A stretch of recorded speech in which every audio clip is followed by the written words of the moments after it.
ये जल्दी से चर्चा की शुरुआत करते हुए बात करते हैं उन बच्चों की जो हमेशा पढ़ाई से मन चुराते रहते हैं, कोई बहाना ढूंढते रहते हैं।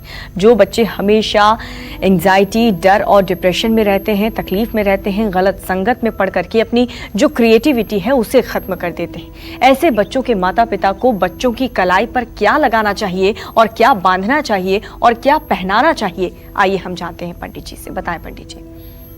देखिए, ये बहुत ही गूढ़ और बहुत ही कठिन प्रश्न है कि कोई बच्चा पढ़ाई नहीं करता और पढ़ने से बहुत भागता है। उसे सब काम कह दो लेकिन पढ़ाई मत कहो। ये एंजाइटी अगर आपके बच्चे में भी दिख रही है तो एक तो उसकी कुंडली को आप देख लीजिए, उसका बुध कहीं न कहीं नीच राशि में है और उसके पंचमेश के ऊपर पापक ग्रहों की दृष्टि है, चंद्रमा पाप पीड़ित है, जिसके कारण ऐसा हो रहा है। तो आप करेंगे क्या? उसके कलाई में लाल धागे में सर्पगंधा की जड़ बांध करके उसके दाहिनी कलाई पर आप बांध दीजिए। ये उपाय आप मंगलवार को भी कर सकते हैं, शनिवार को भी कर सकते हैं। जो बच्चे बहुत कम क्रिएटिव हैं, जिनका बुद्ध बहुत डेवलप नहीं है, जो बिना मार्गदर्शन के नहीं चल सकते, उन बच्चों को अपनी प्रतिभा का सही इस्तेमाल अगर करना नहीं आ रहा है तो ऐसे बच्चों की कलाई में पीले रंग का धागा बांधना चाहिए और अगर हो सके तो केले की जड़ बृहस्पतिवार को निकाल करके और उसे पीले धागे में बांध करके दाहिने हाथ की कलाई पर बांध देना चाहिए। इसका असर ये होगा कि 64 दिनों के अंदर बच्चे की मानसिक स्थिति में परिवर्तन आपको साफ साफ दिखाई देगा। अगर हाँ, वैसे मैं आपको बताऊं कि छोटे बच्चों को सोना मत धारण करवाइए, क्योंकि सोने को देख करके बहुत पापी लोगों की निगाह गंदी हो जाती है और उससे वो बच्चों को भी हार्म पहुंचा सकते हैं और सोने के लालच में कुछ भी कर सकते हैं। इसलिए जब तक बच्चा 18 साल का ना हो तब तक मेरा यही सुझाव है कि उसको सोने का कड़ा या सोने का ब्रासलेट नहीं पहनाना चाहिए। लेकिन हाँ, अगर 18 साल से ऊपर का है तो सोने का ब्रासलेट भी पहना सकते हैं और सोने का कड़ा भी पहना सकते हैं। बच्चों के माथे पर हल्दी का तिलक लगाना चाहिए रोज नहाने के बाद, या अगर घर में मलयागिर चंदन है तो उसमें 2 पत्ती केसर रख करके और उस चंदन को घिस करके भगवान विष्णु को अनामिका उंगली से लगाएं और बच्चे को अंगूठे से लगाएं तिलक। देखिए कैसे होता है भाग्योदय, आप भी चमत्कृत हो जाएंगे। और जिन लोगों की जन्म कुंडली में चंद्रमा और बृहस्पति एक साथ हैं और अशुभ स्थिति में हैं, ये एक साथ होना और अशुभ स्थिति मतलब लोग तो पागल हो जाते हैं, चंद्रमा बृहस्पति एक साथ है, मेरा तो गजकेसरी हो गए। अशुभ का मतलब यह है कि चंद्रमा नीच राशि में है, वृश्चिक राशि में, और बृहस्पति अस्त है या बृहस्पति पाप पीड़ित है, तो ये अशुभ स्थिति होगी, ये गजकेसरी योग का फल नहीं देगा। ऐसे लोग अपनी ताकत का गलत इस्तेमाल करते हैं। ऐसे लोगों का विवेक जो होता है वो अहंकार में डूब जाता है। ऐसे लोगों को भी पीले रंग का धागा अपनी कलाई में बांधना चाहिए। जिन लोगों की बार बार जुबान कट जाती है, अपने ही दांत से बार बार जुबान कट जाती है, तो ये अशुभ घटना का संकेत है। ऐसे लोगों को भी अपनी कलाई में पीले रंग का कलावा बांध करके रखना चाहिए। और जिन बच्चों का पढ़ाई में बिल्कुल मन नहीं लगता है, उनकी कलाई में लाल रंग का कलावा बांधिए और गले में चांदी की ताबीज पहनाइए। उसमें सरस्वती कवच लिख करके ताबीज में भर करके और उसका ढक्कन लगा करके उसे लाल धागे में गले में धारण करवाइए। निश्चित रूप से बच्चे का पढ़ाई में मन लगेगा। और हाँ, अगर आप बहुत कोशिश करने के बावजूद भी बच्चे को इस रास्ते पर नहीं ला पा रहे हैं कि वो पढ़ाई करे और या पढ़ाई में उसका मन लगे, तो एक छोटा सा मेरा उपाय है। आप उसको इतना खुश करो कि वो आपका कहना माने और उससे कहो कि वो केवल एक चीज कहे, ऐम ऐम ऐम ऐम ऐम। 5-6 मिनट तक उससे यही कहलवाओ, ओ ऐम ऐम ऐम ऐम ऐम। ये सरस्वती का बीज मंत्र है। और ये मंत्र अगर उसने 5 मिनट करना शुरू कर दिया तो ज़्यादा नहीं 100 दिनों के बाद पढ़ाई में आकर्षण स्वयं हो जाएगा, पढ़ाई में स्थिति अच्छी हो जाएगी। और मैं तो सिर्फ बच्चों को नहीं कहता हूँ, उन लोगों को भी कहता हूँ जिनको अपना पढ़ा हुआ याद नहीं रहता है, वो भी सरस्वती के इस मंत्र का अगर रुद्राक्ष की माला पर 10 माला जब शुरू कर दें तो ज़्यादा से ज़्यादा 60 दिनों के बाद उन्हें परिवर्तन दिखाई देगा। और पंडित जी, हर किसी की यही इच्छा होती है कि उसे सरकारी नौकरी मिले, उसका जो कामकाज है वो अच्छे से चल जाए ताकि अच्छे से गुजारा हो जाए ज़िंदगी का। और जितने भी हमारे कॉलर्स हमें कॉल करते हैं उसमें से ज़्यादातर लोग यही जानना चाहते हैं कि हमारी सरकारी नौकरी लगेगी या नहीं लगेगी। तो इन तमाम समस्याओं से जुड़ी ऐसी कोई उपाय कलाई से जिसे बांध करके इसका हल ढूंढा जा सके? देखो, ऐसा है, आजीविका का जहाँ तक प्रश्न है तो आजीविका का मतलब रोजी रोजगार का साधन, इसका विचार ज्योतिष शास्त्र में 10वें भाव से किया जाता है। अगर किसी व्यक्ति की कुंडली में 10वें भाव का स्वामी और तृतीय भाव का स्वामी दोनों मजबूत स्थिति में हैं तो ऐसे व्यक्ति को नौकरी भी अच्छी मिलती है और उसका पराक्रम भी बढ़ा रहता है। तो भाई, जो लोग सरकारी नौकरी पाना चाहते हैं उनको अपने दाहिने हाथ की कलाई में तांबे का ब्रेसलेट या तांबे का कड़ा पहनना चाहिए। पानी में हल्दी मिला करके सूर्य को जल देना चाहिए।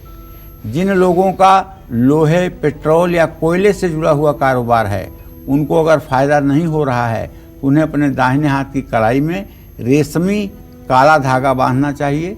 अगर हो सके तो ये धागा भैरव जी के चरणों में स्पर्श कराकर तब आप अपने हाथ में बांधें, इससे आपको निसंदेह लाभ मिलेगा।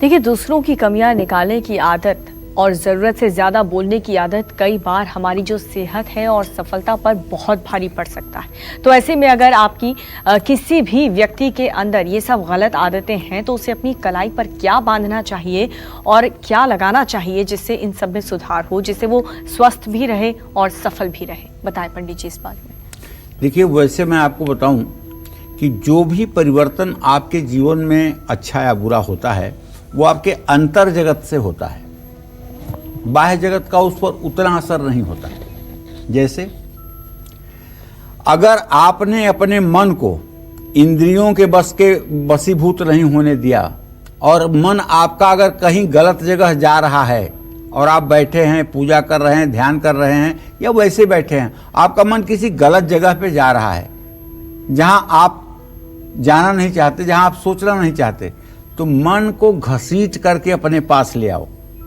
और उससे कहो कि यही तुम्हारी औकात है, इसी जगह तक तुम जा सकते हो, इसी गंदगी में तुम गिर सकते हो, इसके ऊपर कहीं कोई अच्छा काम नहीं कर सकते हो, बेशरम कहीं के।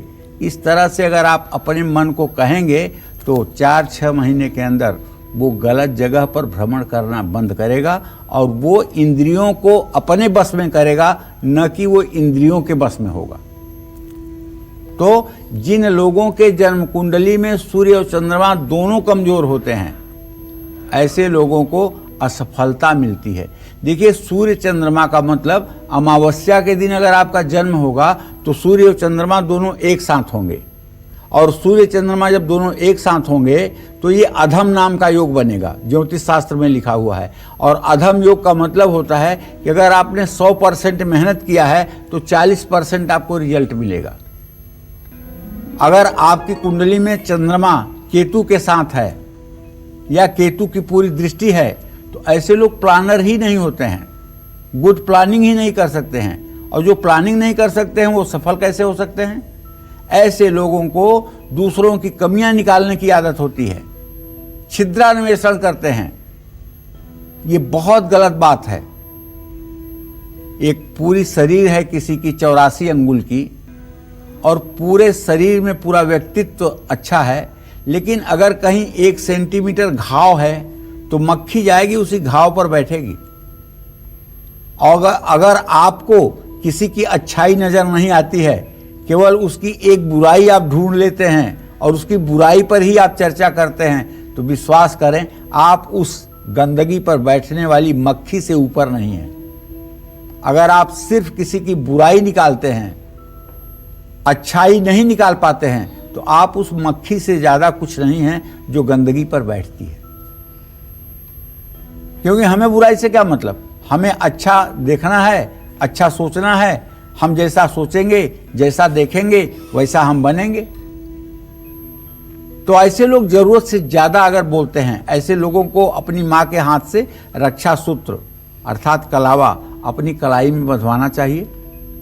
और जिन लोगों को हृदय रोग है, हार्ट पेशेंट हैं, जो लोग मानसिक रोगी हैं, उनको नहाने के बाद अपने दोनों हाथों की कलाई में चंदन का तेल लगाना चाहिए। लेकिन एक उपाय और आजमाया हुआ कह सकता हूँ, वो ये, अगर आपकी बाईपास सर्जरी हुई है या आप पे स्टंट पड़े हुए हैं तो 16 रुद्राक्ष के छोटे दाने ले लीजिए और रुद्राक्ष के 16 दानों को एक धागे में पिरो करके बांध लीजिए और वो अपने दाहिने हाथ की कलाई पर आप बांध लीजिए।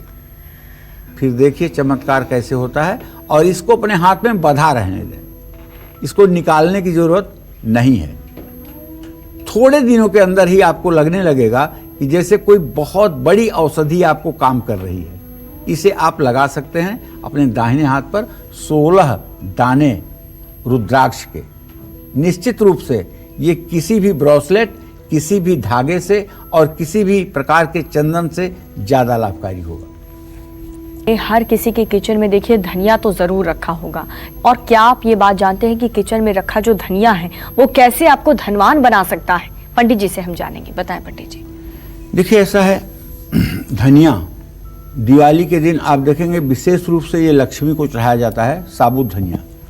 अगर आपकी आमदनी अठन्नी है, खर्चा रुपया है और हर समय आप अपने खर्चे से परेशान रहते हैं, जितना भी कमाते हैं वो फिजूल खर्ची में, रोग में, ब्याज में ख़त्म हो जाता है, तो आप अपनी आर्थिक स्थिति को संभालने के लिए बुधवार के दिन गाय को हरा धनिया खिला सकते हैं। भिगो करके धनिया खिलाइए बुधवार को।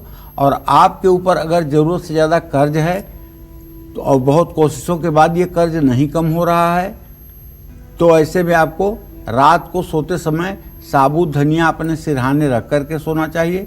दूसरे दिन सुबह साबुत धनिया नदी में प्रवाहित कर देनी चाहिए। ऐसा करने से आपका कर्ज जल्दी उतर जाएगा। नमस्कार, मैं हूं मानक गुप्ता। अगर आपको हमारा ये वीडियो पसंद आया हो तो इसे लाइक और शेयर जरूर करें और हां, हमें सब्सक्राइब और फॉलो करना ना भूलें ताकि आप देश और दुनिया की कोई खबर मिस ना करें। तो जुड़े रहिए हमारे साथ और देखते रहिए न्यूज़ 24।